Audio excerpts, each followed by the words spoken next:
This is my intro music. Welcome to the video. I hope you like it lots, so don't forget to subscribe and click the thumbs up button.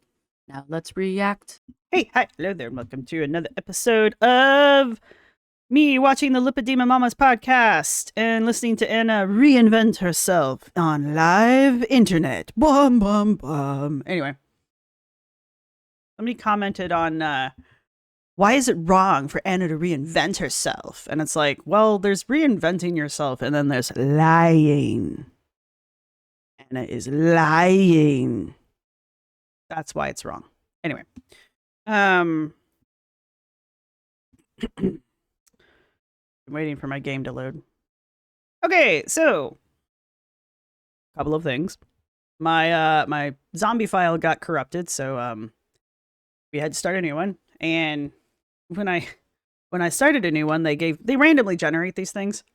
And this is Akiko Hurt. I didn't name them, but I thought they looked really cool. So everybody say hi to Akiko. Exact same character, except they look cooler. But anyway, I had to start over again, so, yeah.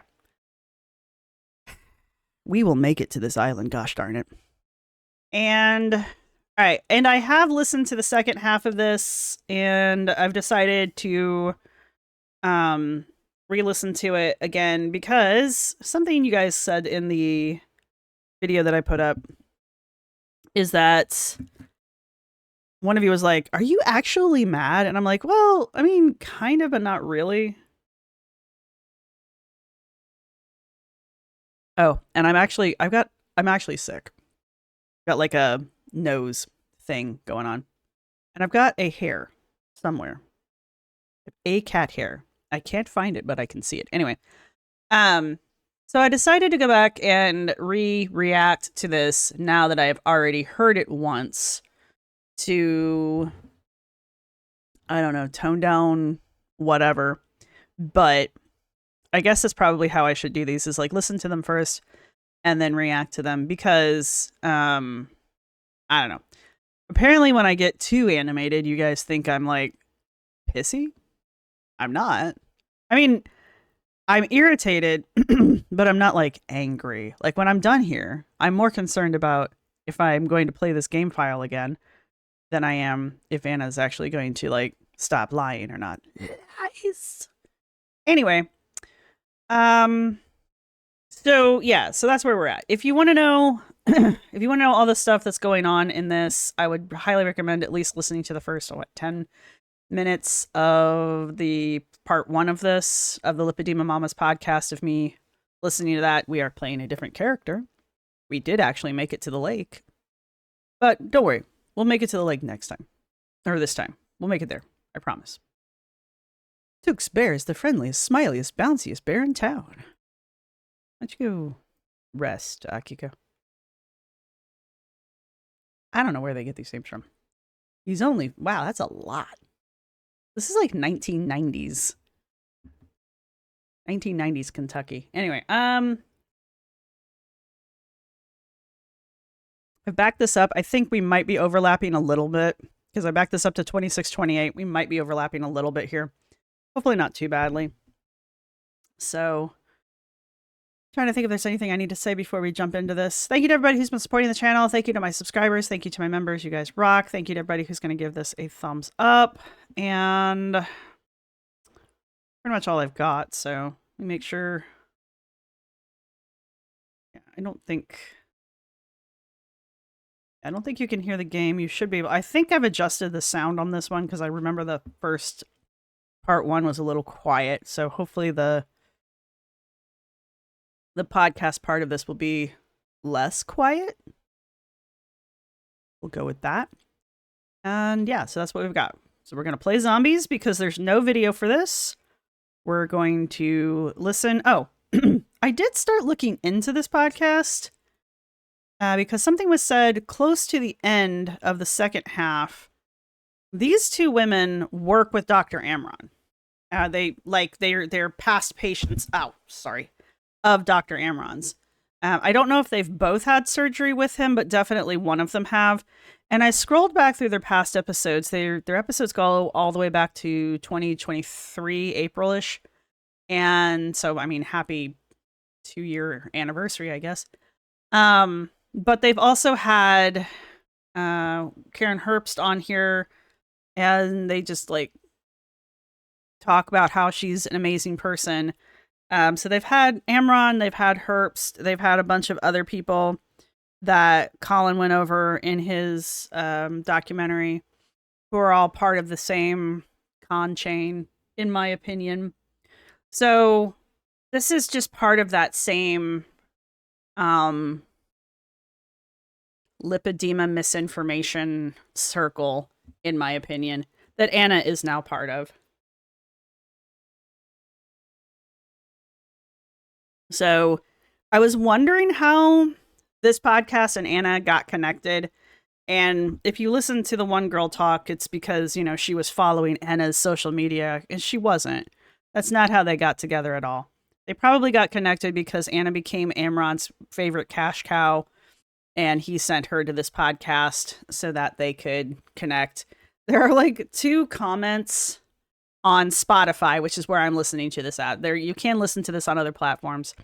Because I am a boomer Luddite, only use Spotify, and I use that term loosely. But they, the 2 comments, one of them is like, she's completely making shit up again, and the other one is also like, this podcast is terrible, or something like that. Like, worst episode ever. They're not good. But there's only 2 comments, so I don't know. I hope the comments are better somewhere else. The podcast doesn't have that bad of a rating. I think it's like close to 4 stars or something. I don't know. So anyway, anything else I need to say before we jump in? No, let's go. Oh, they are sped up. I have them sped up to like time and a third. So they are talking quickly. But anyway, let's go. We're good. We're good. Let's go. Who I eventually ended up going with.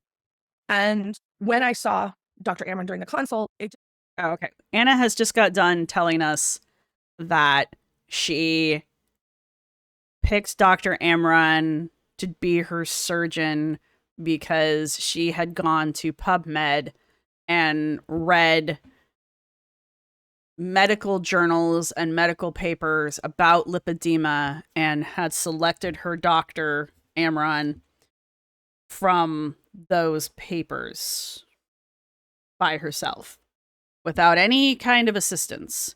Even though, if you go back to Anna's own fucking page, where she talks about at the beginning of her surgery arc, she says that her obesity doctor recommended Amron because he worked with Karen Herbst.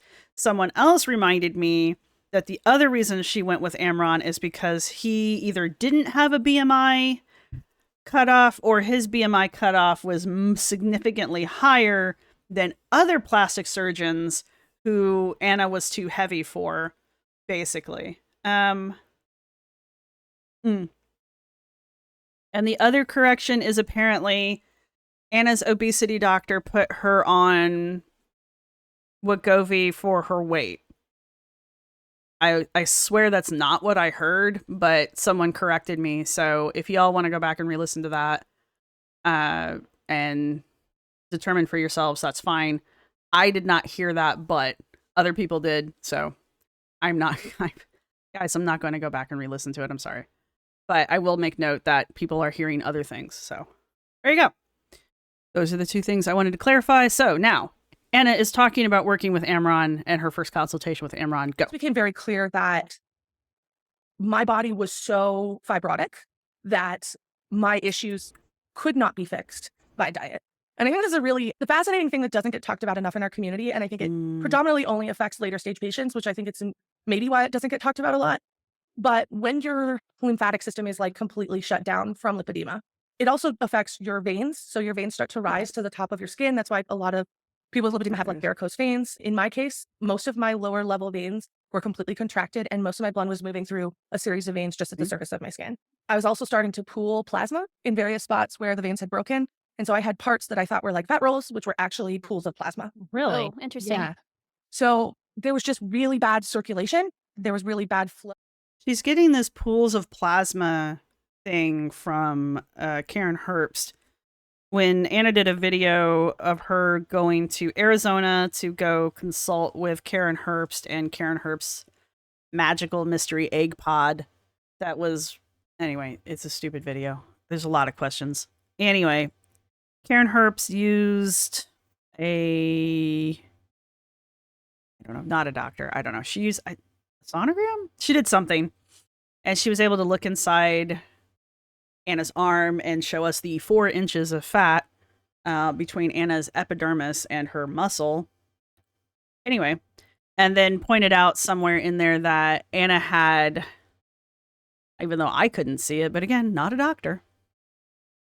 She said that Anna had plasma leaking into her arm, and then told Anna that it was blood, and then was like, no, I know it's plasma, but it's blood. It was a whole thing. Anyway, so she's getting this plasma pooling thing from Karen Herbst. And like I said, there's a lot of questions. Just in case you're wondering where that shit's coming from.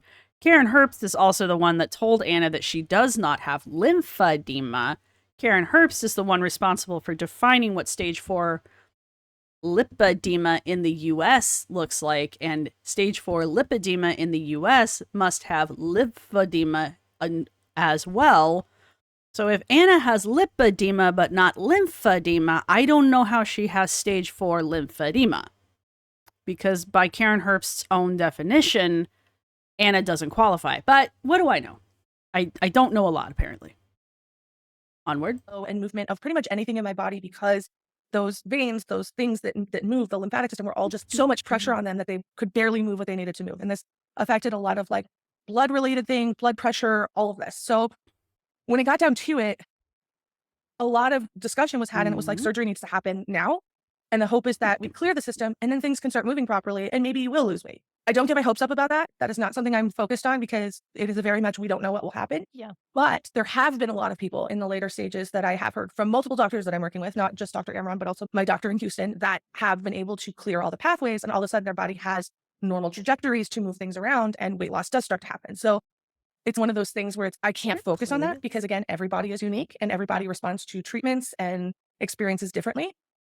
So once again, Anna is telling us that she's not doing it to lose weight, but she might lose weight, but she's not doing it to lose weight, but she might lose weight, but she's not doing it to lose weight. But it definitely wasn't going to happen. And it definitely wasn't going to change unless I took care of it. Yeah. And that on top of all of the pain that I was experiencing that the GLP-1 was really masking, and that's what we learned. I painfully learned going off of it for surgery, made it like I really didn't have another option.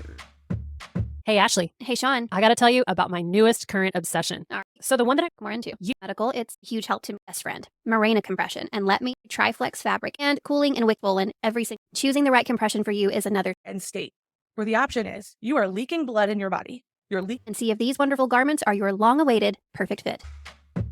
And I think some people are like, surgery is bad, blah, blah, blah. And I'm like, when you're at a dire end state where the option is you are leaking blood in your body, you're leaking plasma, your lymphatic system is functionally not working pretty much at all. You're having swollen lymph nodes. Those have risks of getting infected. There's all kinds of like crazy stuff that can start going on. When your option is live life like a vegetable or get these surgeries that are hard, and the lipedema may come back, but at least everything will be moving in your body again. Yeah. It's a no. I'm vaguely confused, but not necessarily because Anna has confused me. I have recently started reading papers that say that the human, you only have so many fat cells that you have throughout your life, right? We don't actually create new fat cells. I think there's like a 10% turnover per year or so of fat cells, right?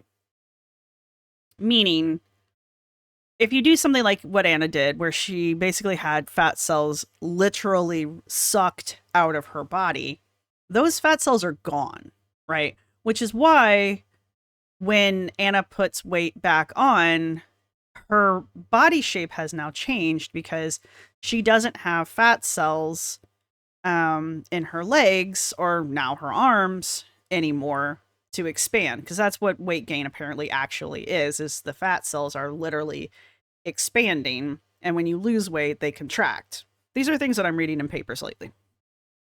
So if that is true, it might not be, but these are the things I'm reading in medical papers. If that is true, Anna says it's possible that the lipedema may come back. Now, if you hear Dr. Bertsch talk, he is the lipedema expert from Europe, and they have almost completely different definitions for lipedema than we do. And he says that there's no such thing as lipedemic fat. It's either fat or it's not. So you can't create lipedema fat, because that would be creating fat from nothing, in his words. So fat is fat. So Anna says that even with liposuction, the lipedema might come back. But if everything that I have been saying is true, how? Because you've removed all of your fat cells. And 10% is not a lot. And that's assuming it does you actually get that 10%, because you might not, right? It's a up to part, right? Meaning high end, you get 10%. Low end, you get nothing. So how does it come back? You don't have those fat cells anymore, so those cells can't expand. You've gotten rid of them completely. They don't exist. So how does lipedema come back if you don't have fat? You know? So I'm just confused. And again, that's not Anna's fault. That's not Anna's fault. That's just me putting together things that I have read about fat and fat cells together with Anna's liposuction, because that's what she's been getting. And then her statement of, even with liposuction, the lipedema might come back. How could it come back? You have literally removed the fat cells. So that's just me. Not a doctor. Play. Brainer. Yeah, because this is where so many people, I think they stop on their thinking about getting lipedema removal surgery. Because, and I was this way. I remember with my consult with Dr. Amron, if there is any chance that this is coming back, I'm not putting myself through this. But that's not the point. The point is to rid your body of as much of this diseased and fibrous tissue so that it can begin to work in a proper way, and so that you can intervene. Like, that's the point where if you get as much of this out as you possibly can, and now knowing, what you didn't know, what took 32 years of my life to build up, I got the bulk of that removed, and now I'm doing everything I can with as much knowledge as I have to keep any progression at bay. That's the point. And I think, because I think a lot of people, I think the two biggest things that stop people from heading down that road is, of course, finances, which I can get riled up about. And then, I could get very angry about the healthcare system. Yes. Everything is stupid expensive and nothing's crazy. covered. No, it's ridiculous. But then second, I mean, traditional treatments are covered. I think traditional weight loss surgery, I think, is covered. Depending. I'm sure there's lots of caveats. So there's that. But yeah, cosmetic liposuction isn't covered because it's considered cosmetic. So, I mean, I don't know why that's a no-brainer for you. Sorry, I am legitimately sick. I apologize. What she will go on about here in a minute is that they're going to complain here in a bit about traditional weight loss surgery, stomach surgery, and they're going to basically start surgery shaming traditional weight loss surgery, and then they'll be like, we're not shaming it, but they are. But yet they want to be able to have liposuction surgery in replacement of weight loss surgery. So they want the liposuction to be the weight loss surgery, right? It's very interesting to me. So it's not the act of surgery that they're shaming, it's the type of surgery that they will go on to shame. Pardon me. Anyway. It's just this thought of, if it's going to come back, why would I do this? And because the hope is that you can, after these surgeries, intervene to the point where you don't get back to the point where you were prior to surgery, that kind of a thing. Where are we? So anyway. Yeah, and I think it's really hard because I don't think That's what happened. like I've also heard, just candidly talking here off the cuff, I've heard people say I got 1 or 2 surgeries and then I decided to stop. One of the things I've learned very clearly, I'm very in tune with my body and I can feel my lymphatic system move crazy. It's like wild. Mine also makes noises. It's Sure, Jan. Wow. very weird. Have you ever heard your lymphatic system gurgle? It is the weirdest thing ever. I Like don't mine know if makes I have. noises. That's No, why. it's my MLD team loves me because I'm like, my body like very much responds to MLD and very much like you can feel things moving. It's very weird. Like in your stomach or like in your limbs? Like when I get MLD, I can hear like my stomach will be like making noises, but I've had it in Anna is a super patient. Not only do all of her doctors love her because she is a super patient, but her lymphatic system does things that no one else's system does. Isn't she awesome, you guys? She's just so awesome. my arm. I've had it in my What? leg. Wow. I've had them push a fluid and I can feel it move up and then tingle in the back left Oh, half wow. of my brain. Whoa. Yeah. It's like super No, you haven't. You may think you have, but no, you haven't. Anna. responsive. Like I can super feel my lymphatic system, but I can literally, I know where things are Super connected feel based it. on where they feel. So I said, she was working on my right leg one day and I was like, oh, that's got to go to my left side. And she's like, what do you mean? I was like, I can feel it in my left side of my body. Wow. And she's it does connect to your left side. That's And I was like, wild. So anyway, Anna. The super lymph. I'm so sorry. You're so full of shit, Anna. I mean, like, you're so full of shit. what I've seen because I can feel it is that as my surgeries have gone on, the fluid is getting trapped in different places. So right now, the last surgery I have is my stomach and it's getting trapped there. Like sometimes during MLD, my my fluid will actually go up to my arm because it can't go out the stomach unless they manually do it. So we have to do MLD on the stomach multiple times during it because I'm so compressed in the stomach area that it can't be sucked up properly. Does that make sense? Yeah. These curls. Yeah. Totally buying your story. this is a fascinating conversation that really we haven't had before, other than Ashley and I talking about myself and my own journey, because I've talked about this with my doctor, but I have had my arms and my lower legs done, but then life happened and I had to stop. And so I haven't had my upper legs done. And my lower legs have just been so swollen for the longest time, longer than most people would say that experience swelling. And Ashley and I will be like, what is it? What's the deal? And we had this theory that it's trapped. It's getting trapped by my thighs. Like it's not moving. Yeah. Not a doctor, but I would say yeah. Yeah. Yeah. Based And my on my doctor own confirmed experience. he thought that might be the issue. Not a doctor, but I would say yeah. Yes. And I feel like too, because the one big hot topic in Facebook groups, which I try to stay away from because they're scary. To be really honest, I don't find them helpful. And I feel like there's a lot of people who police each other. And I don't think that's healthy I agree. for this illness. I don't think it's good. Yeah, I'm so glad she said it, and I agree. A Yeah. big topic that comes up is this idea that, oh, I had lipedema removal surgery, and now my lipedema has moved to another part of my body, because a lot of people notice like a bloat or a swelling in their midsection, so I think that what we're talking about here might Which kind of goes back to what I was talking about earlier, or, ruminating about earlier. If you remove all of the fat cells from one area, you don't have fat cells there anymore. So if you gain weight, you're going to gain weight where there are fat cells. So the fat cells that still exist on other parts of your body are going to take on they're going to pick up the slack of the missing fat cells, right? So yeah, you probably do notice bloating in other parts of your body because those fat cells are now expanding with the fat that would have been in the fat cells that you had sucked out of you.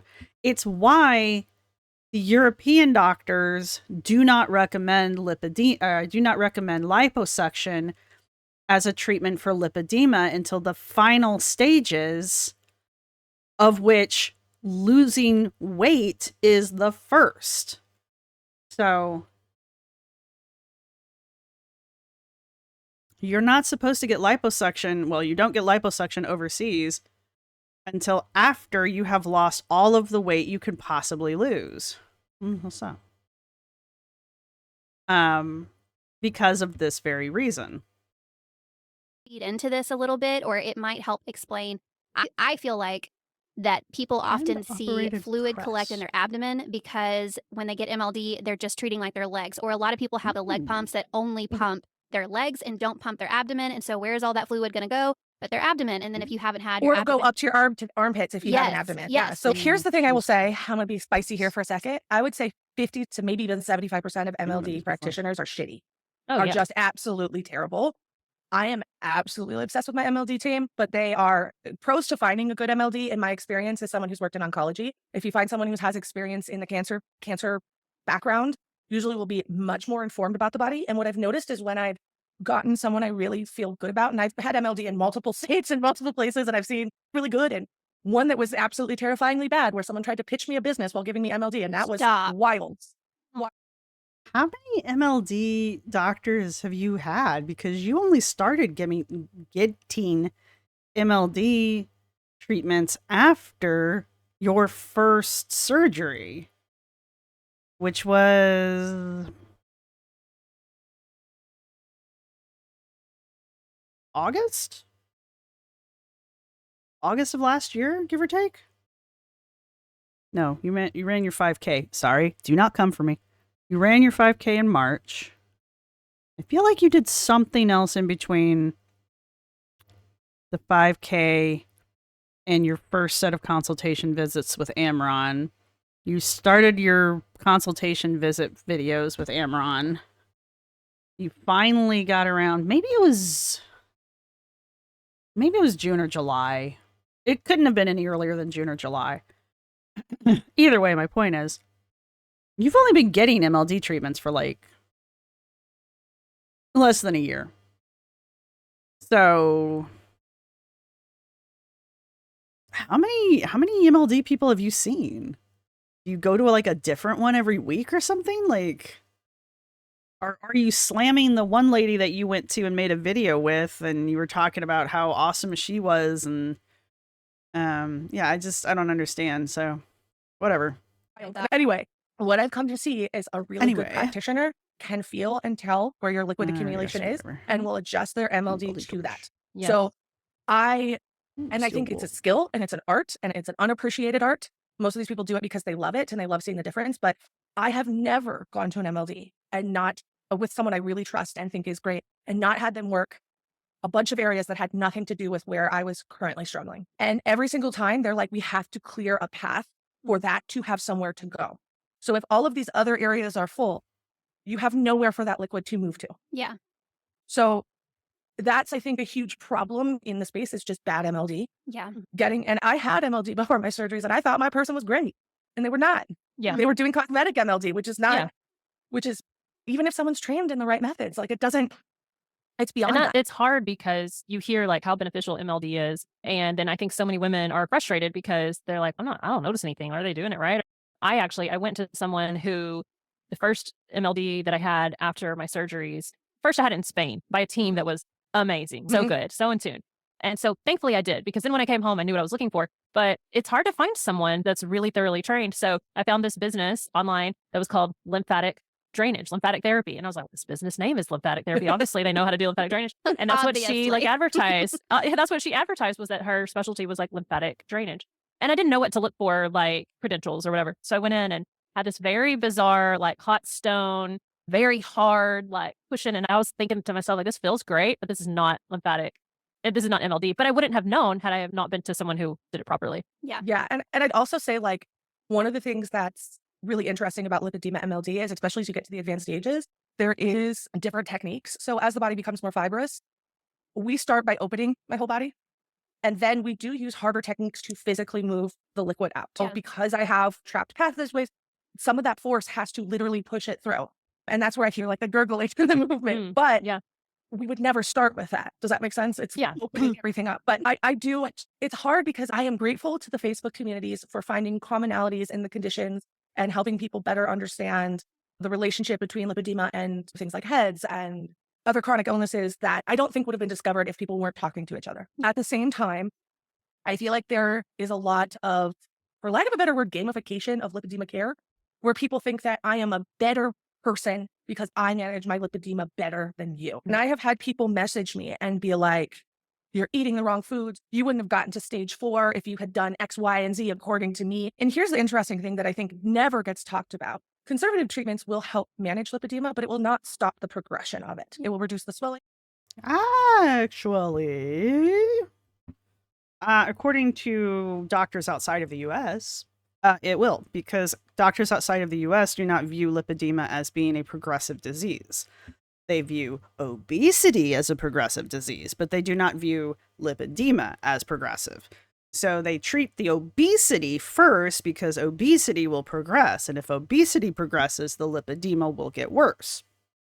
But if you don't get more obese, your lipedema will not increase. Does that make sense? Again, you got to go over Colin's really good video and his interview with Dr. Bertsch. I will try to remember to link both of those down below. And they explain that pretty well in those videos. So, yeah, outside of the US, lipedema is not viewed as a progressive disorder. Therefore, conservative treatments will help because it won't progress. The progression is the obesity, not the lipedema.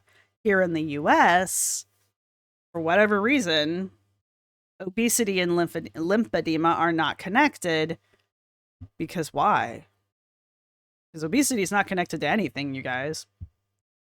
Therefore, lipedema is seen as progressive. And especially if you're Karen Herbst or Dr. Amron, conservative treatments won't do shit for you. You must have surgery. So, there's that. But anyway. And the effect on your body, but it's not going to eliminate the progression of the disease. It might slow it, which is totally fair. But also, how can you expect someone to perfectly manage a condition that is nuanced, under-researched, under-discussed? People are not educated about it who are diagnosing it. So, like, you're just going to blame the patient here for not doing everything that you think they should be doing when we don't even know necessarily if all those things are what this particular patient should be doing. Yeah. And this is I don't know. Europe seems to have a lot of research into lipedema. Like, it seems like the European cohorts seem to have quite a bit. I mean, I'm sure it's not like oodles and oodles and oodles of research because it is still a very niche subject. And as Dr. Bertsch puts out himself, it primarily affects women. So women's issues are typically understudied. And I think even Colin points that out in his documentary. So both Bertsch and Colin are both aware that because this is not primarily, but it is a heavily a woman's issue, it tends to be understudied. But still, they seem to have quite a bit of knowledge about lipedema and how it works overseas. Here in the States, it seems like we're just like, like it almost feels like it's on purpose. But when you've got people like Herbst and Amron who are telling people like Anna that she has no more burnable fat on her body and that all of the fat on her body is lipedemic. I mean, okay, sure, man. Anna has lipedema in her face. Anna has lipedema in her neck. I mean, I'm sure that's what they're going to tell her next. But I just want to check on something real fast. I just wanted to go check things before I went on this rant. But there's another TikTok creator who is a very active fat activist and outspoken BOPO person by the name of Jordan Underwood. And Jordan, back in 2023, their lipedema was out of control. They put together a series that they were calling Lump Legs. I have a series where I was reacting to it because they were posting it on YouTube to begin with. But they were also putting pieces of it on TikTok. It was a whole thing. Anyway, they eventually deleted it off of YouTube, but I had already reacted to it. Long story short, Jordan Underwood could not afford to have surgery. And Jordan didn't, I don't think, wanted even to have the surgery. I think Jordan wanted a solution, right? Jordan's legs looked like cylinders, right? Jordan's legs were just like whoosh, all the way down. Jordan mentioned that they had gained something like 40 pounds in like a very short amount of time. It had scared the crap out of them. They had lost the ability to bend their legs. They were losing mobility, like the ability to walk. They were completely, it was a downhill descent, right? Because their lipedema was so bad. And so they finally got diagnosed with the lipedema, but there weren't any treatment centers here in the US. And so they were trying to go to a treatment center in Germany, but Jordan's out of New York. And I know people tell me that Jordan's from a really rich family or something like that. I know very little about Jordan's background. I just know what I was seeing from Jordan's videos. And I know that Jordan was on Medicaid. Yeah, whatever. Same shit I'm on. It's not shit. Same stuff I'm on, right? But either way, they're not going to pay. They're not going to pay for you to go to Germany to get treatment. So that was not going to happen. So Jordan found a MLD therapist in New York who was familiar with lipedema, and Jordan, I think they found one other doctor who was familiar with lipedema, and Jordan started doing all of these conservative treatments that Anna swears up and down won't do anything, won't fix anything, won't make anything better, can't help you, can't do anything, blah, blah, blah, blah. All right, so it's been, I just checked Jordan's Instagram. I just checked Jordan's TikTok. They have a picture of themselves from January 8th. They have other things, but this one's a full body where you can actually see the legs. And Jordan has lost a significant amount of weight. Now, don't get me wrong. Jordan is still big. Jordan is still what I would consider morbidly obese, if not, morbidly obese.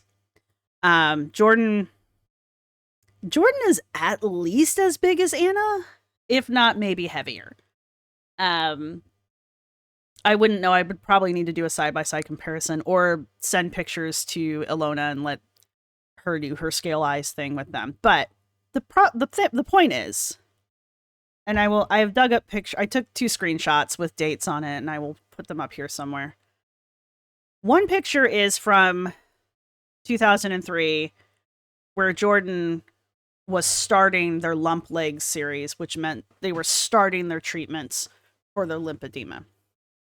And Jordan was diagnosed as stage 4 lympholipedema, right?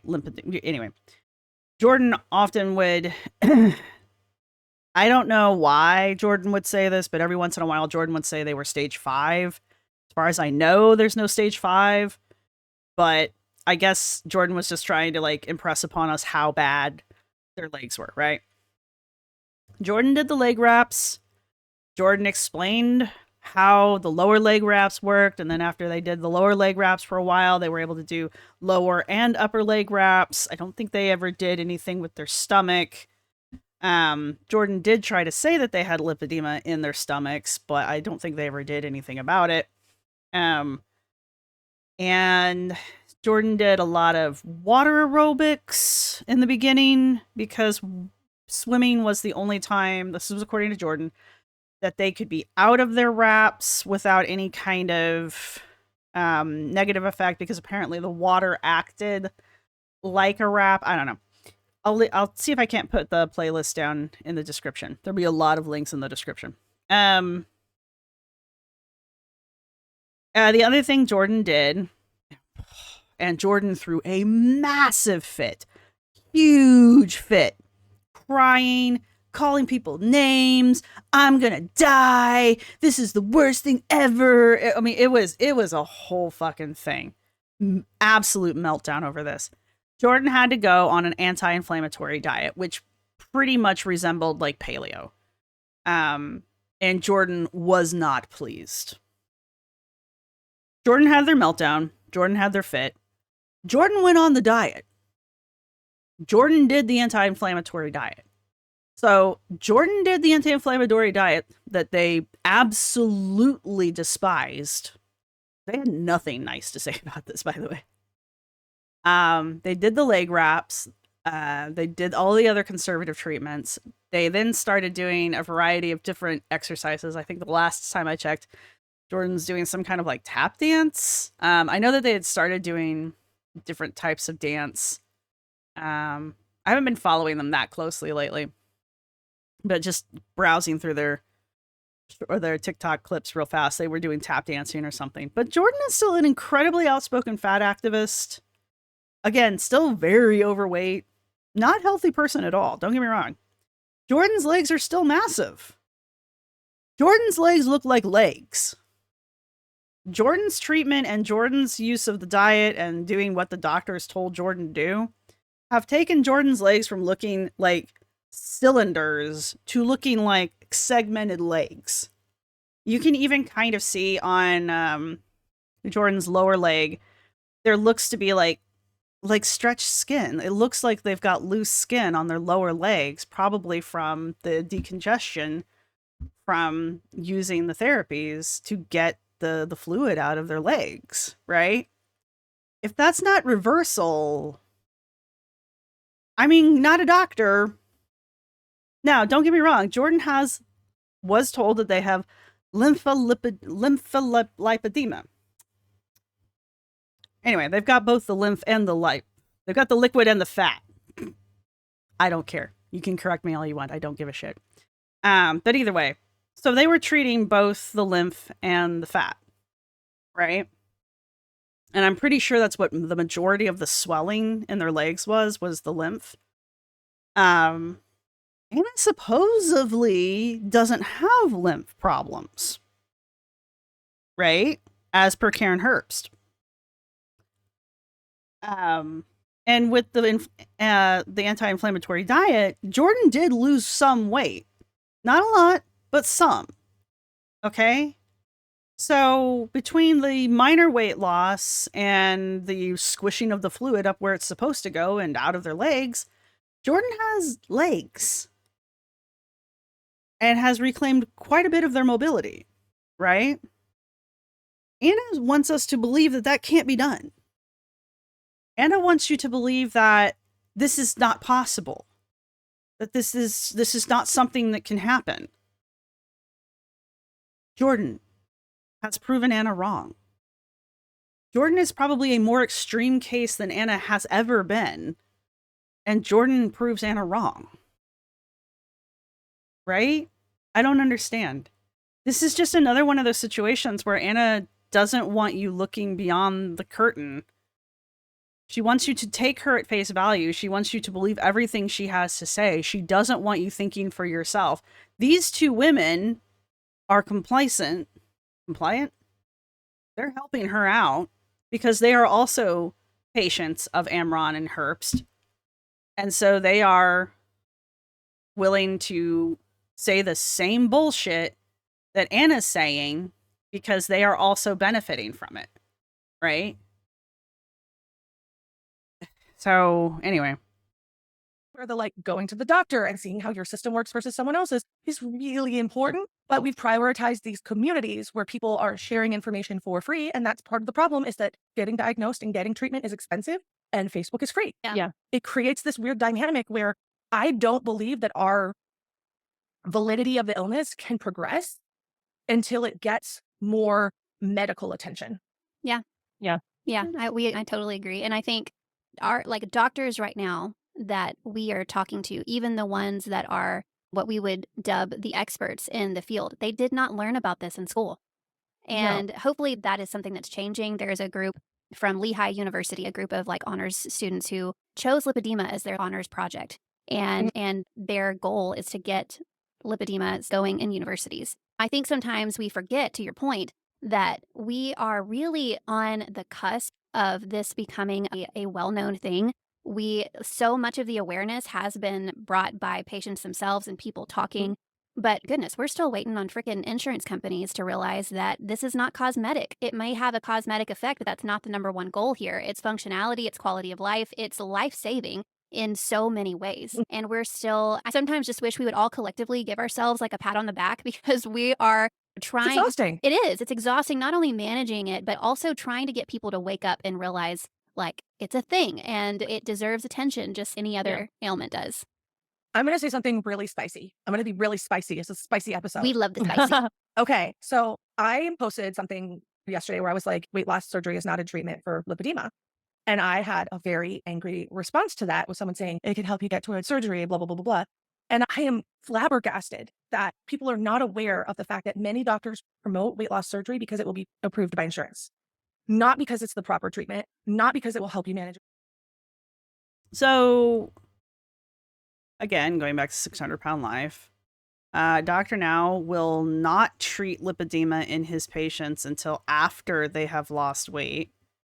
That's pretty standard across all of his episodes, unless the lipedema is proving to like be harming his patients in some way. I have never seen him operate on the lipedema unless his patient needs it, right? For life-saving purposes. And I think that's only happened a handful of times. So that's just one example of doctors insisting on their patients losing weight before they treat the lipedema. Overseas, as I have said more than one time, they will not treat lipedema, or their way of treating lipedema is through weight loss first, right? I'm sure if you go in and you are a normal or below normal weight and you have symptoms of lipedema, I'm sure that they have a different treatment plan for you because you're obviously presenting in a different way. But as Bertsch said, Bertsch? Yeah. The majority of people who have lipedema are usually overweight. So obesity goes hand in hand, usually, with lipedema. And so the first way of treating it is by treating the obesity or the overweightness, right? So yes, weight loss surgery probably will. What cool wallpaper.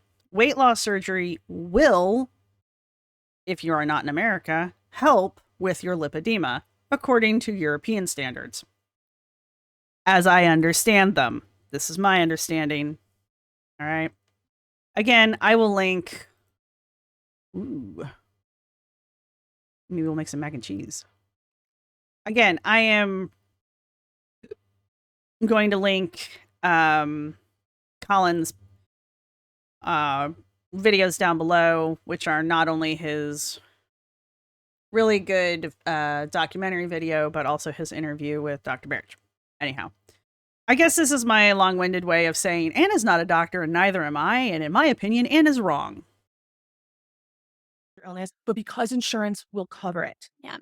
It's also more expensive to execute than lipedema removal in terms of follow-up and care and everything else. Mm. And the hardest part about that is if you are a later stage patient, someone like my size, and you have all those constricted veins and have all those constricted problems, it is going to exacerbate the problem. Yeah.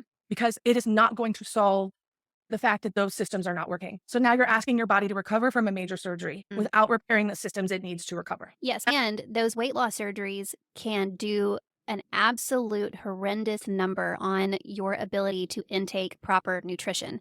And if our bodies cannot take in the proper amount of nutrition, we are only setting ourselves back. And I say that with a lot of grace because I know that there are people in those scenarios where it's like either one or the other, I've got to do something. And so I want to remain completely empathetic to that. And I don't want anybody to feel any shame if they've had a weight loss surgery. Yeah, no, I get it. Why would you bring it up then? Why would you bring up feeling shame towards weight loss surgery if you didn't want people to feel shame towards weight loss surgery? Because you basically, no, why are you eating it? No. Oh. Cheese powder. Yum. The things you do in a zombie apocalypse. You brought up weight loss surgery with the horror story of if you get weight loss surgery, you're going to have nutrient deficiencies. But I'm not trying to shame anybody who wants to get weight loss surgery. Except that I am. Really? It sure sounds like you're trying to shame people who want to have weight loss surgery. So what's your recommendation instead of weight loss? Oh, liposuction. My bad. You know, that thing that insurance won't pay for. Right. My bad. But I just think it's doctors who don't care enough about the patient to fight for Right. the solution that would actually benefit them most. And I'm not saying So if your doctor isn't fighting for you to get liposuction and is recommending that you get weight loss surgery, your doctor doesn't care about you. This is more of Anna recommending that you go see your doctor and you trust your doctor. Remember how she said she wants you to do that? Remember how she says trying to encourage you to work with your doctor? Okay. Anyway. Whatever, Anna.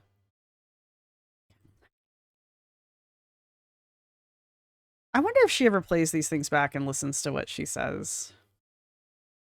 that there's a combination of lipedema surgery and weight loss surgery that would benefit people. Well, it's My not for thought is that. like you need to get the body working correctly before it can handle something like that. Yeah. And also, and trying to go do it the opposite way, which some people do. There's a lot of horror stories where people end up in the hospital because they can't get proper hydration or nutrition Yeah. post the surgery. And so they can't. There's a lot of them, you guys. Like every single one of them, you guys. Like, don't go do that, you guys. You're gonna get dehydrated, and you're not gonna be able to take in nutrients. So you better go get liposuction instead. That's the only safe way to lose weight. Okay. endure the surgeries to remove the fibrotic tissue, which is causing them the pain. And do you feel like that some of it too is there has to be a willingness for progress to be slow? Because these weight loss surgeries or even like something like a GLP-1 can be abused to the point because we want something fast. Or there are people who are seeking. You want to accuse people of misusing GLP-1s because they want to lose weight fast, but all three of you have had liposuction.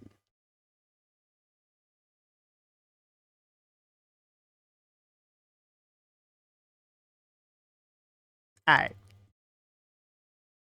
Allow me to get spicy. There is a time and a place for liposuction, right? It wouldn't exist if there wasn't a need for it, if there wasn't a purpose for it, right? I can't really think of a time.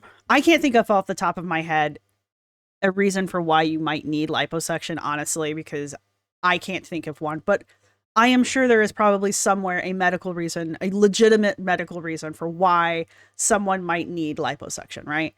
And it is not out of the realm of treatments, even over in Europe, right? It is just like the last step. Okay. So there's nothing wrong with liposuction when used at the right step, the right stage, right? That stage is not where Anna is at. And I'm willing to bet probably not where these two women are at either. I don't know these women. I'm just guessing. This is just my opinion, right? For these women, especially Anna, who I have watched for over a year and a half now, almost 2 years at this point, for them to sit here and be like, first off, weight loss surgery is bad because you're going to be dehydrated and have nutritional deficiencies. Therefore, don't use weight loss surgery to lose weight because that's bad for you and it's not going to do anything for your lipedema anyway. And then to go and be like, don't use GLP-1s because that's just a fast track to losing weight. And you're just doing it because you want to lose weight quickly. And then be like, oh, but liposuction, you know, the liposuction, that's the way to do it. That's the way to solve the problem. But yet sitting here trying to make it sound like, you know, like, you have to endure. You have to endure the liposuction. You have to endure the surgery because it makes it all better. I'm not saying it's not a painful surgery. I've never had it. Don't know. But, I mean, surgery's surgery. Don't get me wrong. I'm sure it's going to hurt. I'm sure it has a recovery time. I'm sure depending on your health, it's going to take you shorter or longer time to recover. Right? The point is why are you women sitting here? Because they're all three women. Why are you sitting here scaring people out of using weight loss surgery, shaming people out of using GLP-1s, but yet encouraging people to use liposuction as a weight loss solution for their lipedema?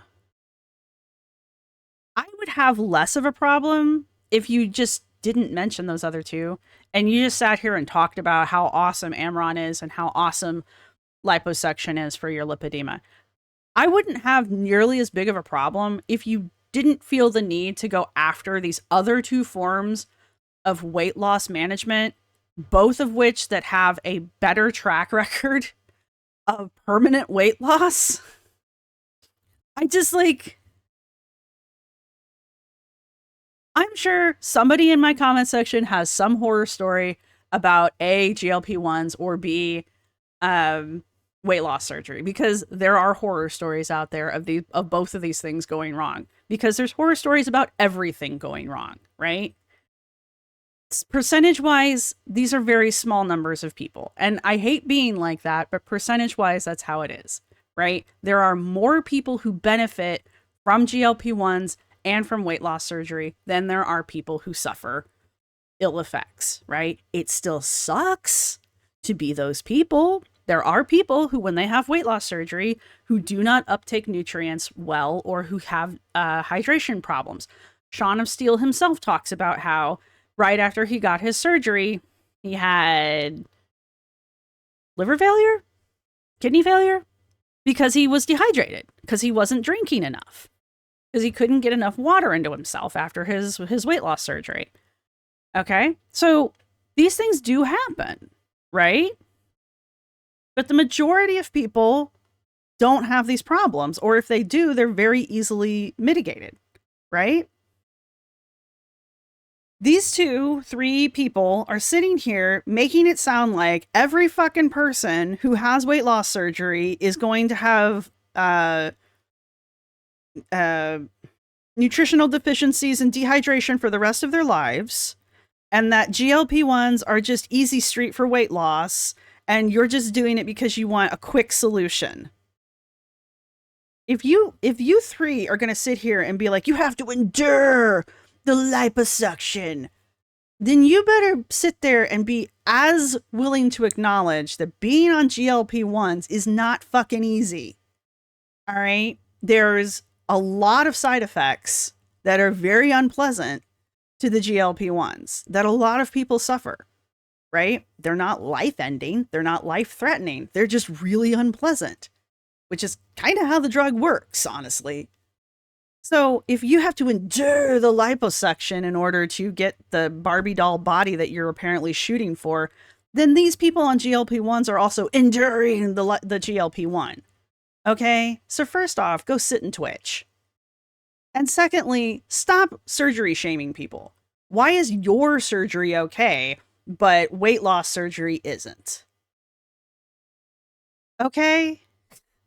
Just because one of those surgeries allows you to continue to eat whatever the fuck you want, and the other one hinders your ability to cram food down your gullet, that's pretty much the only difference I'm really seeing here. One of them cuts out half your stomach so you can't just eat everything in sight, and the other one just sucks the fat off of you. I can be condescending too. Was that fun? That makes me mad. Okay, it's misinformation. It's being couched in this weird way.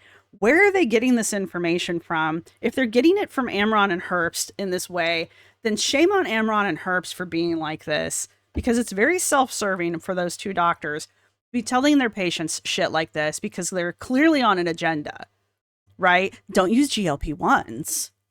Because that's just fast tracking and that would be wrong. And don't get weight loss surgery because weight loss surgery is bad for you and you could get sick from that. Ooh, but liposuction, that one's fine. Nothing bad ever happens to people who get liposuction. No one's ever died on the table with liposuction. No one's ever had complications from liposuction. Okay. Sure. It's the safest surgery on the planet. It's just bullshit. And these three here, talking with their whole ass chests here. I don't know if they're just saying what they're saying because they truly believe this, or if they're repeating shit that they've been told by Amron and Herbst. But either way, I am not here for it, if you can't tell from my little rant. But anyway, we are 12-ish minutes away from being done with this. Let's go. Now, surgeons to just want it all done. So just do me from the waist down. And it's, whoa, hold up. You have got to prioritize your body as a whole structure, as a whole the piece. And if you just go whack-a-mole with all of these treatments and you're not getting, like you say, really good input from professionals, medical professionals who will tell you, hey, this might take you going at it at this route. It might take longer, but you're going to end up so much better in such a healthier space than if you try to go do a quick something here. Does that make sense? Yeah. And I think it's interesting too that weight loss surgery is pitched so frequently when GLP-1s are so readily available. I think it's because I think there's incentives. I think there's a value for the doctor. I honestly, healthcare is jacked. Okay, and now Anna wants to be like, well, I think, now Anna's been on GLP-1s, and I think is currently on a GLP-1, by the way. Anna wants to be like, well, I think the reason why the doctors want you to get weight loss surgery is because there's a financial incentive for them to offer you weight loss surgery. But not Dr. Amron. There's no financial advantage for him to be offering me liposuction. Bitch, please. And I don't know. I've recently had a internet acquaintance who has had weight loss surgery over taking a GLP-1. And they had a very good reason for why they went with the weight loss surgery. And it had something to do with like long-term effectiveness and just the success rate. And it's just like, it was just a better choice for them. Right? Some people are going to respond better to weight loss surgery. Some people are going to respond better to GLP-1s. You know, there's multiple solutions to the same problem, right? And there's no reason why you can't use all. One, none.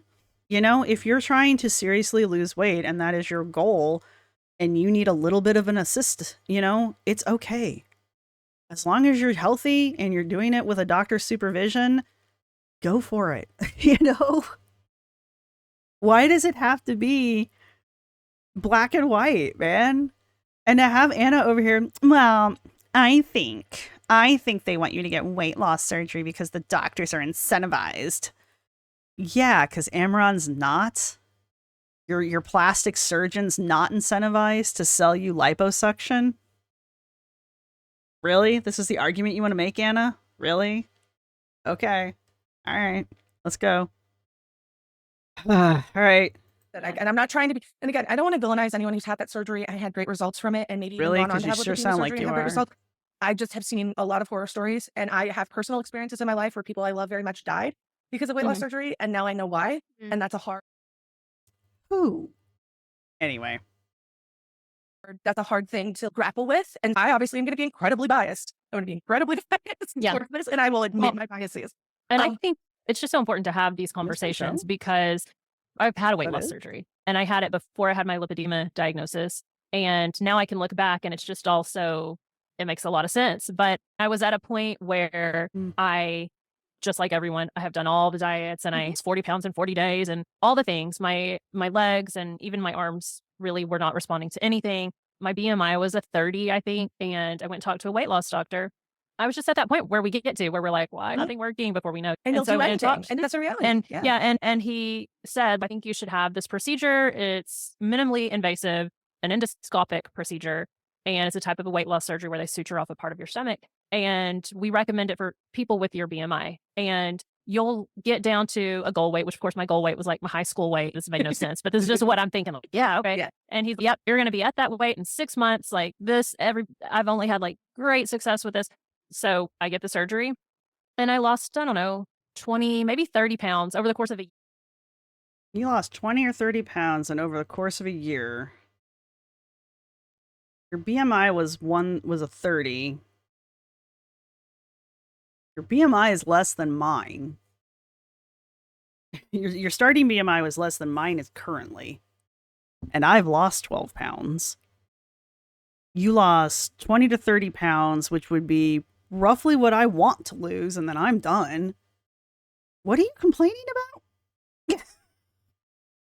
I know nothing about her height or any of that kind of stuff. I don't know what her high school weight was. I don't know. Why did it take her a year to get there? Judging by my 600-pound life, it's because she was eating around the surgery. She was out eating her surgery. That's because that's usually what's happening. I don't think there's ever been, with the exception of one person who had a bad reaction to the surgery itself and what is like had a blood clot or something. With the exception of that one person, every single person on my 600-pound life who didn't lose the amount of weight that they were expected to lose was because they were eating too much after the surgery, right? And doctor now told them that, right? So my guess is if you didn't lose the amount of weight that you were supposed to in the first 6 months, it was because you were overeating even after you had the surgery. Just going out on a limb, right? But you still managed to lose 30 pounds in a year. Okay? What are we bitching about? Like, even at that, when you get weight loss surgery, you lose the most amount of weight in like the first 3 months, 3 to 4 months. And then it slows down after that, right? You start losing less and less weight as the months go on. And I think the effects of weight loss surgery are only like, it's only effective for like, what, 5 to 10 years? Like, if you don't change your lifestyle habits in that amount of time, your chances of gaining the weight back are pretty high because you never address the actual problem, which was your eating habits, right? And if you're out eating the weight loss surgery immediately after the fucking weight loss surgery, you're probably not going to be one of those people that keeps the weight off because you're not dealing with the root issue. I'm just saying, but, you know, not a doctor. Year. But it was nowhere near what the goal was. And my BMI, honestly, I think is the same. It may be more. And my legs didn't respond at all. So it was very frustrating. So it was just another one of those things that I did where I'm like, why is my body like not, my body doesn't respond to any of this? Yeah. Like, and then I do the ultimate and it still doesn't work. And so then it's just like, Your body responded by losing 30 pounds. How is that not responding? I don't understand. How is that not responding? It's not like you didn't lose any weight. You just didn't lose a gajillion pounds. Enough. Tired of listening to you. Shush. Damn Christmas. what is wrong with me? Yeah. And see, Yeah, you that, feel like the failure. yes, Was- I think that's the bigger point here. It's not about pinpointing. You didn't fail. You lost 20 to 30 pounds. What is wrong with people? Like weight loss surgery in particular, what we're really saying here is that the fact that there is so little awareness in the medical field, in the insurance company business world about lipedema, it is pushing women to these absolute desperate lengths that only end them up in worse off situations. And Mhm. so you have 11% of the female population on Earth reaching in desperation for something to help them because they know something is wrong. And because we don't have that understanding yet, it's a really scary place. And it causes women to go to these lengths that might help in a moment, but ultimately it puts them at a worse off space in their health. How are you worse off health-wise now that you've lost 30 pounds and you had weight loss surgery? Okay, it didn't address your lipedema. All right. Even overseas, they say start with weight loss. And now, I'm guessing they have some other series of events that they do to help treat whatever the lipedema is after that. But you didn't do that, did you?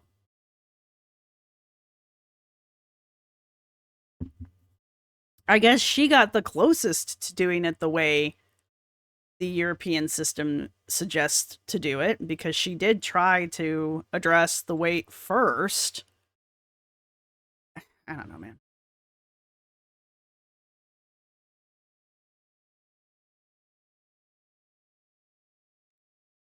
And that's the goal. It's to be healthy. Our goal, everybody, in case you're listening, it's not so that we can all be skinny. It's we want to feel, we want to be able to move throughout our life without feeling like we're trudging through mud. And we want to be able to do it in as healthy a way as possible. Yeah. Yeah. And just to reiterate, if you've had weight loss surgery, if that's something you did, if that's something you're thinking about now, I am not the person to listen to on whether that's the right decision for you. But I would. That is the God's truth right there. Hand of the sky gospel. Anna is not the person to listen to about this. This or anything that's been talked about in this show. Say, if you don't love your doctor, if you don't trust them, if you don't know that they have your best interest at heart, I would 100% seek a second opinion. Yeah. Only because it is a big surgery and it is downplayed constantly. Again, in social media, people telling like the glamour side of it, it is a decision to make. And I would say the exact same thing about lipedema surgery. Yeah. I think that we downplay the importance of the decision-making process, and it really should be something that you feel 100% on. Yeah. And if you are not confident in your doctor, please do not listen to them. I know that sounds terrible, but like I have listened to many doctors that I have felt uncomfortable with and had terrible results. So you have to try. Every episode that I have listened to of Anna's Medical Mysteries podcast or Medical Detectives podcast, it basically is just don't listen to your doctors, don't listen to your doctors, don't listen to your doctors in some form. It's like doctors won't take you seriously because you have mental health problems. Doctors won't take you seriously because you're female. Doctors won't take you seriously because you have a third pinky. Doctors won't take you seriously because you looked at them cross-eyed one day. Doctors won't take you seriously because it's Tuesday. Anna and her guests are always coming up with some. Now, granted, I've only listened to 5 episodes, but they're always like, they always have some reason why your doctors don't like you. They're not going to take you seriously. You shouldn't trust them. They don't know what they're talking about. That's pretty much every episode of Anna's podcast, right? And now here, even Anna's expert doctors don't know how to treat lipedema. And doctors only want you to get weight loss surgery because the insurance companies will pay you for it. And they're incentivized to sell you weight loss surgery. And they only want you to take GLP-1s because it's a quick solution. And, you know, it's just like, so when am I allowed to trust my doctor then, Anna? When they're telling me that I should get liposuction, that's the only time I'm allowed to trust my doctor? When they're telling me the same thing that your doctor told you, is that I don't have any burnable fat on my body and that it's all lipedema now? Is that the only time I'm allowed to trust my doctor? It's just like, Anna is the last person you should be listening to for any kind of medical advice. I'm probably the second to last person, and only because I'm telling you not to listen to Anna. All right? It's just like, anyway. Trust the person that is helping you make these decisions. And if you don't, you're just like, it's just not going to pay off for you in the way that you think it is. Yeah. Sorry, not spicy. I just feel like it's such a That's not spicy. it's such a thing it's that's just pushed. like, Yeah. And really only in the last what's the opposite of spicy? Bland. couple years have people said, wait, maybe it's not the ideal solution for this problem. Yeah. Yeah. We've got a few minutes left. So John, do you have anything? Nope. Okay. Listen, because we could, if we I did, could keep talking about it, but yeah. Yeah, if we did- Honestly, this has been like such a great discussion, like just Yeah. to have a place to talk about this. I think if I would caveat anything like extra for anyone that's listening, especially someone who is a later stage patient or thinks they might be a later stage patient, it is hard out here on these streets, to be really honest. And most people will think that you are insane. And I think that is a really hard thing to have to say, but it's the truth. Anna, just because people think you're a little off your rocker doesn't mean everybody's going to think everyone else is off their rocker. I think these two women are a little, not playing with a full deck, but I can't tell if that's intentional or not. Every day I have people tell me that the reason I got the size is because I constantly eat, right? That I'm constantly doing these things. And I fervently believe, and I think that most medical professionals in this space, I would assume every doctor that we see collectively here would agree with this because they seem pretty in tune with the movement, is that lipedema is a bucket right now. And there's likely variations of this disease within that bucket, which is really common when something gets studied in the beginning, right? Like how autoimmune illness used to be like autoimmune disease. Right. And now there's They've been studying lipedema since the 70s, I think. Now, don't get me wrong. I understand that it's picked up a great deal since, think the 90s it really started to pick up, but anyway. And Anna, you already use autoimmune as a blanket term anyway, so I don't know why you're trying to pretend like you believe that autoimmune is broken up into other topics. Lupus and rheumatoid arthritis and all of these other things that kind of come out of that. As a later stage patient, you might feel like this weight doesn't make sense. And I want to give you the grace and say, it doesn't make sense. And the reason is because you have a condition. And that doesn't mean that every food choice you make is magical. It doesn't mean that every single day you're exercising, but the reality is there's a very big difference between someone who is extremely overweight and has chosen to not be active, is bedridden, and who on the typical, like my 600-pound life. And I don't want to villainize those people either, because I think there is a different emotional struggle there, but that is a different type of weight. Someone who is actively mobile, is living a normal life, but increasing. How is that a different kind of weight? Weight is weight. 600 pounds is 600 pounds, man. Just because you want to be delusional and pretend like your 600 pounds is different than their 600 pounds doesn't mean it's not. In size, the caloric intake you would have to maintain and the lack of movement you would have to do to gain that weight, it just doesn't add up. Every doctor I saw said it doesn't add up. And I think if your doctor isn't listening to that, then maybe it's time to find somebody new, because I just feel like there's this like huge villainization of people in bigger bodies. And I have seen Anna really does seem to believe that she is some kind of like triathlete Olympian when it comes to her activity level. She really does seem to believe that she is just, you know, running marathons every weekend and you know, climbing mountains on Wednesdays and backpacking the Appalachians on Tuesdays. And she really just does believe that she is the most active of active people, and that there is literally no explanation for why she's pushing 600 pounds. And that, again, I cannot tell if Anna is trying to convince herself by convincing us. I can't tell if she's trying to convince us or convince herself by convincing us so that we're like, oh yeah, yay, Anna, you can do it. Or if Anna really does believe that she really is Wonder Woman. I mean, it's just, it doesn't make any sense to me, because she's like, it doesn't make sense that I'm this fat because I eat like a bird and I do all of this crazy exercise. And it's like, Anna, if that were true, you wouldn't be pushing 600 pounds. You just wouldn't. You know you can lose weight. You've done it before. You've lost over 100 pounds before. You lost it and you kept it off for a couple years. So, like, this isn't a mystery to you. But suddenly, apparently it is. Did you hit your head one day? What the hell? so many women who are active and lovely and doing a lot. Some women, I met a woman who was like a farmer. And I'm like, this woman is doing farm chores every day. There's no way this woman is like sitting around eating. I used to hike 10 miles, somewhere between 8 to 10 miles a day, 10 days a week. Within those miles, I would shovel, I would screen, carry somewhere between 40 to 60 pounds of equipment. Yeah, that's about it.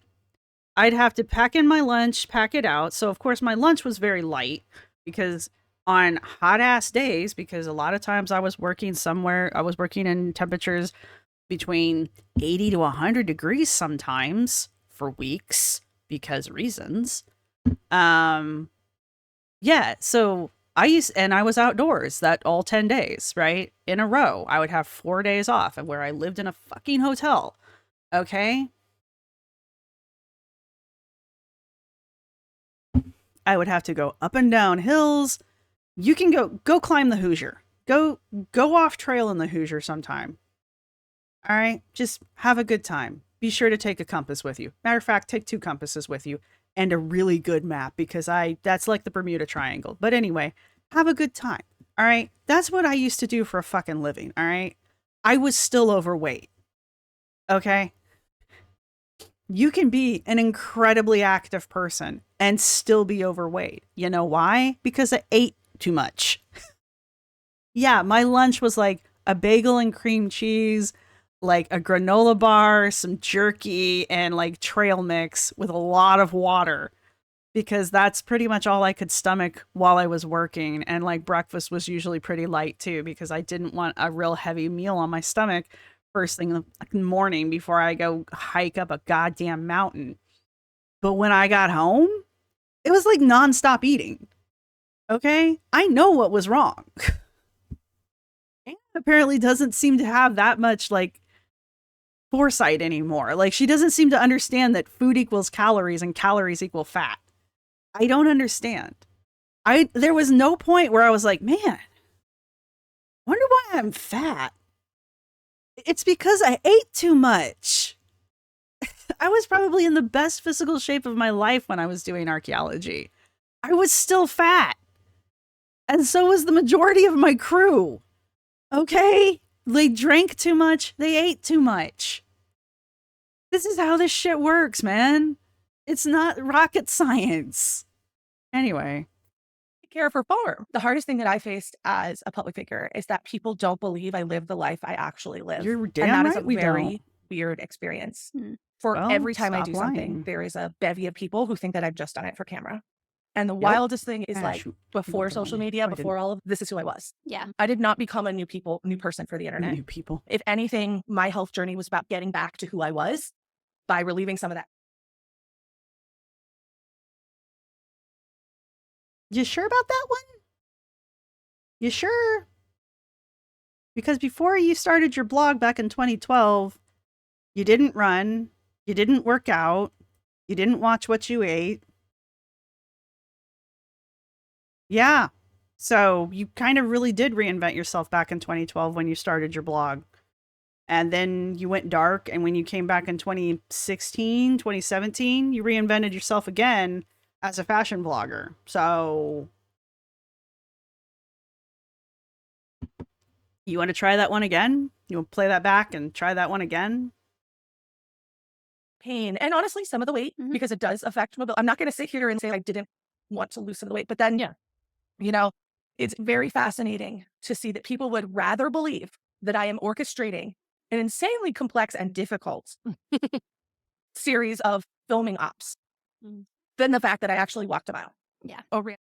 No, we don't believe that you're orchestrating a complicated series of photo ops. We can see what you post. We critique what you post. We tell you the reality of what we are watching you do. You're the one watching this shit and going, what are you talking about? I ran all 3 miles. When? You got told to your face on more than one occasion by Run Lab that you don't run. You got told by that dude that you don't even bend your legs. And suddenly I ran a 5K. I ran the whole thing. I sure did. Did you see the video footage of me running that 5K? No, but I saw the video footage of you lumbering and doing this. I mean, I wouldn't call it running, but you sure do. I see you set the phone down and you call that running, I guess. Anna, we see what you put out there. I see you do squats. I guess. I see you lift weight. I guess. I watch people who train other people for a living critique your style. It hasn't improved in 3 years. Okay? You're the only person here who's like, oh my god, I lift like a triathlete. I should totally be in the Olympics. I could be out lifting the strong women. I should totally be competing for gold. Everybody thinks I'm just faking it. I don't understand. I mean, talk about looking at the world through rose-tinted glasses, girl. Nobody thinks you're faking anything. We're just confused as to how you're seeing something that the rest of the world is not. That's where the weird part's happening. That's why we're all like, you're delusional. It's like you stick your toe in a bathtub and you're like, I swam across the ocean. No, you didn't. You put your foot in a bathtub. Those are two different things. It's ridiculous. You eat a salad one day and you're like, oh my God, I only eat 1,200 calories a day. Really? Because I watched you put down an entire basket of soup dumplings right before your surgery. I guarantee that was more than 12,000 calories. You know, it's just whatever, Anna. In a race. That they would rather believe that I have enough money, time, and desire to architect this entire wonderland. This is what we call a straw argument, to be perfectly honest. Anna wants her audience to believe that people who are critiquing her think that she is orchestrating a fantasy world because it's easier to argue against that than it is to admit that the people critiquing her are critiquing the reality that she publishes, and it is not what Anna wants it to be. It is easier for Anna to pretend like her critics are making mountains out of molehills, when in reality, we are literally looking at the very image that she is holding up to us and going, that is a molehill, and it's not the mountain you're telling us it is. And those are two different statements. One of them is Anna is trying to sell her audience something, and her critics are telling her audience that it's not the thing Anna's trying to sell them. Anna's trying to turn that around and claiming that, no, it really is the thing, and they just don't want you to believe it. I mean, I guess if your audience doesn't have functioning eyeballs, I guess, but one would hope they do. Apparently some of them don't.